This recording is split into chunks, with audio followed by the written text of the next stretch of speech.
Hello' guys, মোৰ অন্য এটা মিনি ব্লগলৈ পুনৰবাৰ আপোনালোকক স্বাগতম জনাইছো। ইয়াৰ আগৰকেইটা মিনি ব্লগ চাওঁতে গম পাইছে গাঁৱত খেল ধেমালি হৈ আছে আৰু আজি হৈছে প্ৰাইজ বিতৰণ। প্ৰাইজ বিতৰণৰ লগতে বিভিন্ন ধৰণৰ অনুষ্ঠানবিলাকো নামঘৰৰ চোতালত হ'ব। তো সেইকাৰণে ধুনীয়াকৈ ওলাই কৰি লৈ এতিয়া নামঘৰলৈ আহি আছো। ধুনীয়াকৈ নামঘৰৰ চোতালখন আৰু ধুনীয়াকৈ প্ৰাইজবিলাক সজাই কৰি ধুনীয়াকৈ ৰাখি থৈ দিছে, কিন্তু এতিয়ালৈকে মানুহে অহা নাই। আহিব আৰু মানুহবিলাক লাহে লাহে অহাৰ পাছত পুৰাকৈ নামঘৰ চোতাল ভৰ্তি হৈ যাব।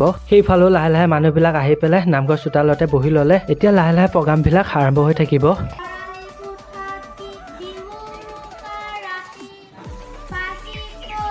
প্ৰথম প্ৰগ্ৰাম আৰম্ভ হ'ল কবিতা আবৃত্তিৰ পৰা আৰু এনেদৰে বিভিন্ন ধৰণৰ অনুষ্ঠানবিলাক আজি হৈ থাকিব আৰু ইয়াৰ পাছত হ'ব মুকলি বিহু। গাঁৱৰে ভাইটি ভণ্টিসকলে মানে নাচিব আৰু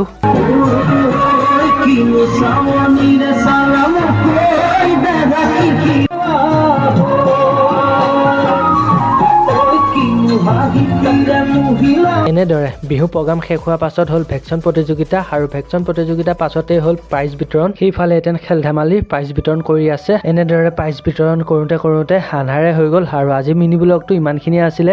যদি ইমানখিনিলৈকে চাই ভাল পালে তেন্তে লাইকটো কৰি যাব। লগ পাম অন্য এটা মিনি ব্লগৰ সৈতে। তো আজিলৈ বাই।